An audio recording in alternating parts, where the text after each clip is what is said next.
पिछले वीडियो में तो मैंने ये शेयर किया था कि मेरी प्रेगनेंसी जो है वो नेचुरली कैसे हुई थी फ़िनलैंड के अंदर। मैंने कोई भी मेडिकल ट्रीटमेंट नहीं लिया था एंड मैंने क्या क्या छोटी छोटी चीज़ों का ध्यान रखा था एंड भगवान की दया से I got pregnant naturally. So I hope आपने वो वीडियो देखा, पसंद भी किया। Thank you so much, likes भी आए बहुत ज़्यादा। चलिए बात करते हैं आज के व्लॉग की कि मेरा फर्स्ट ट्राइमेस्टर कैसा था।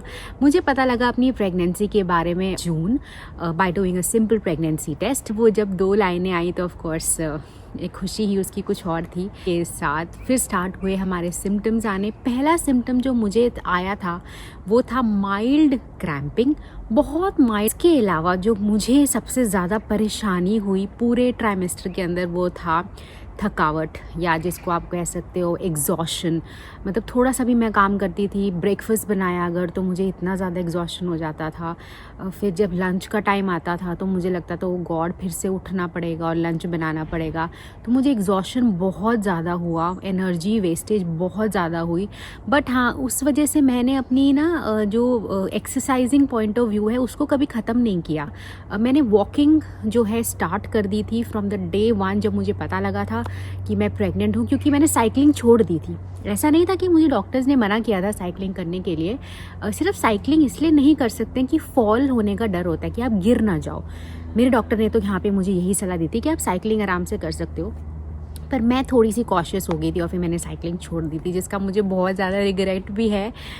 बट ठीक है, कोई बात नहीं, कुछ और कर लो, अल्टरनेटिव्स बहुत सारे हैं। तो मैंने वॉकिंग स्टार्ट कर दी थी और वॉच लेके जाती थी, लंच करती थी एंड देन फिर वॉकिंग पे निकल जाती थी। और एन एवरेज मैं 4.5 से 5 किलोमीटर आराम से वॉक करती थी। एक और सिम्टम है जो मैंने बहुत लोगों से सुना था, क्योंकि मेरी फर्स्ट प्रेगनेंसी थी तो ऑफकोर्स हम क्या चीज़ें याद रखते हैं कि मूवीज़ में क्या क्या देखा है, वो है नॉजिया या वॉमिटिंग।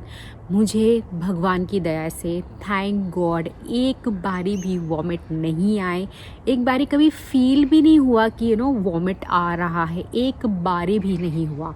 तो अलग अलग लोगों का अलग अलग एक्सपीरियंस रहता है। मेरे एक्सपीरियंस में तो मुझे कोई ना नॉजिया हुआ, ना ही कोई भी एक बारी भी वॉमिटिंग भी नहीं हुई।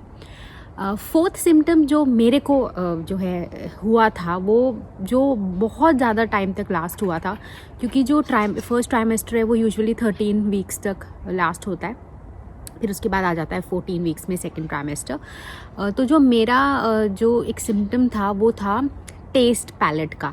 जो मेरे टेस्ट बर्ड्स हैं ना वो बहुत ज़्यादा ख़राब हो गए थे, और इतने ज़्यादा इस हद तक ख़राब हो गए थे कि मेरे को ना कोई भी मीठी चीज़, जैसी मैं खाती थी मीठी चीज़, तो जो मेरी यहाँ पे जो सलाइवा है ना वो वहीं पर ही रहता था, तो वो मेरे मुंह में पूरा मीठा मीठा टेस्ट रहता था। उससे मुझे बहुत प्रॉब्लम होती थी। तो फिर आई स्टार्टेड, नमक चाटना मैंने शुरू कर दिया था, या फिर थोड़े दिनों बाद पिकल्स जो है हम लेके आए थे एंड देन फिर आई यूज़ टू चाटोफाई द पिकल्स, लाइक थोड़ी सी उंगली से आई यूज़ टू चाटोफाई। तो मैं वो बहुत करती थी। एंड फिर मैंने बटर, क्योंकि बटर में भी नमक होता है, वो वाली चीज़ें जो है बहुत ज़्यादा खाती थी। तो और मुझे जो है डॉक्टर ने जो है 3 चीज़ें लिखी थी सिर्फ लेने के लिए, जो दवाइयाँ थी। वो थी एक vitamin D tablets. The reason being कि फ़िनलैंड के अंदर वैसे भी धूप नहीं रहती है, वैसे भी आने वाले महीनों में, क्योंकि जून का महीना था, आगे आने वाले महीनों में वैसे भी अंधेरा होने वाला है, तो वैसे और हम पूरा साल ही विटामिन डी की टैबलेट्स लेते हैं and it is good for the baby also and for the mother of course. तो मैंने विटामिन डी की टैबलेट, जो मैं सिंगल एक टैबलेट लेती थी, वो ले दी थी। उसके अलावा मेरे जो ब्लड टेस्ट हुए थे, जिसके अंदर था कि मेरा जो हीमोग्लोबिन है वो ना ही इतना कम है ना ही ऑफकोर्स ज़्यादा है, थोड़ा बॉर्डर लाइन पे ही था। तो डॉक्टर ने मुझे लिखा था आयरन टैबलेट्स। अब मैं लेके तो आई थी iron tablets, but iron tablets की वजह से ना मेरे स्टमक में बहुत ज़्यादा प्रॉब्लम हो गई थी, like I was having lot of pain, constipation. तो मैंने फिर डॉक्टर से बात करी, फिर डॉक्टर ने बोला कोई बात नहीं, आप एक काम करो, लिक्विड्स लेना स्टार्ट कर दो। तो मैं आयरन की बॉटल लेके आई थी।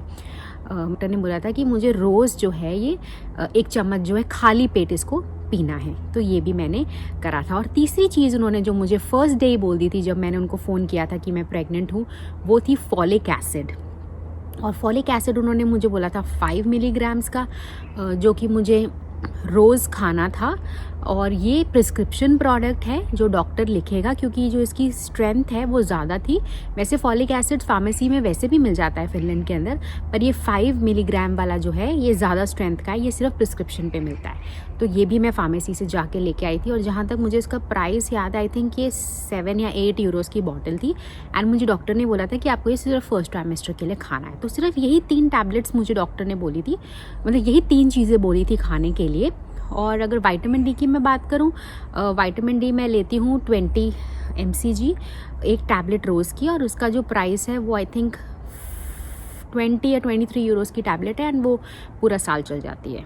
सो ये यही है। तो यही किया था मैंने। अब करते हैं खाने की बात। मुझे कुछ ऐसे क्रेविंग्स फर्स्ट ट्राइमेस्टर में नहीं हुए थे।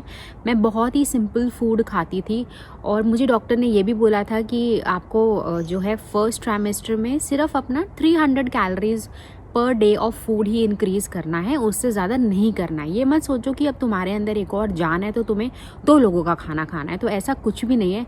अब 300 कैलोरीज़ की मैं बात करूँ तो अगर एक एप्पल खा लूँ, या एक बनाना खा लूँ, या फिर एक कर्ड का पैकेट ले लूँ, बड़ा वाला कर्ड या योगर्ट, तो उससे ना 300 कैलोरीज़ वैसे हो जाता है, मैं आपको बताऊँ तो सच्ची बता रही हूँ। सो ये काफ़ी शॉकिंग की बात है, बट ये सच है।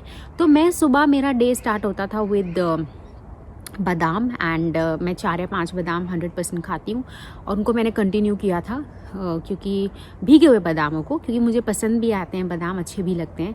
फिर उसके बाद ऑफ कोर्स थोड़ा सा गर्म पानी मैं ज़रूर पीती हूँ मॉर्निंग के अंदर, 1 या 2 glass. That was my routine, वो पहले से था, so that didn't change. Then breakfast के अंदर मैं पराठे नहीं खाती हूँ बिकॉज ऑफ थोड़ा ग्लूटेन के प्रॉब्लम की वजह से मैंने छोड़े हुए हैं पराठे। So I never had any paratha. But हाँ, चाय के बिना मैं बिल्कुल भी नहीं रह सकती हूँ। तो I use to have a bread with butter और मे बी चीज़, एंड ऊपर उसके क्यूकम्बर्स या एवोकाडोज डाल के, that I use to do. So and then lunch के अंदर मे बी राजमा चावल और थोड़े से चावल, बिल्कुल सैलड का बाउल बहुत ज़्यादा, एंड राजमा भी उतने सारे विद कर्ड, या फिर गाजर मटर आलू की सब्ज़ी विदाउट चपाती, मतलब कोई मैं चपाती नहीं खाती थी। सो एंड आई थिंक वो बहुत ज़्यादा इनफ भी है, क्योंकि इतना पोर्शन अगर सब्जी है उतना ही पोर्शन सैलड और 1 कटोरी दही है, तो उसमें पेट आराम से भर जाता है। शाम के वक्त हाँ, ऑफकोर्स चाय मैं ज़रूर पीती हूँ, मैं उसके बिना रह नहीं सकती। चाहे 2 बिस्किट्स खाऊँ, उससे ज़्यादा भी मैं नहीं खाती, क्योंकि उनमें भी ग्लूटेन होता है। एंड देन डिनर के अंदर या तो सूप या फिर सैलड या फिर खाना, मतलब पालक पनीर हो गया जैसे, या पनीर मखनी हो गया, बट विदाउट एनी चपाती।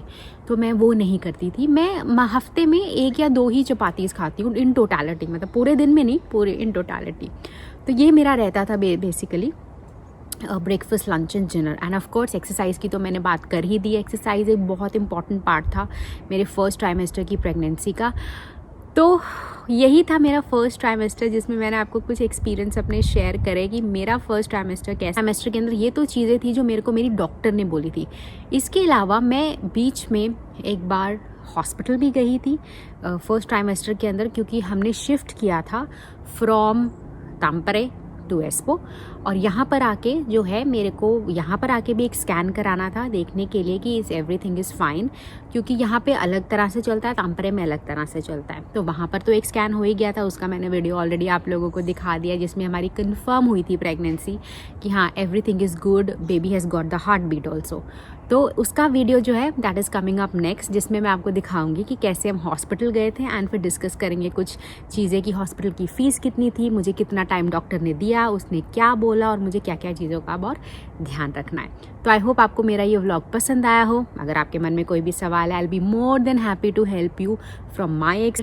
तो यही है, मिलते हैं अगले वीडियो में, जिसमें देखेंगे हॉस्पिटल एंड मिलेंगे हमारे बेबी से भी on the ultrasound. Bye bye.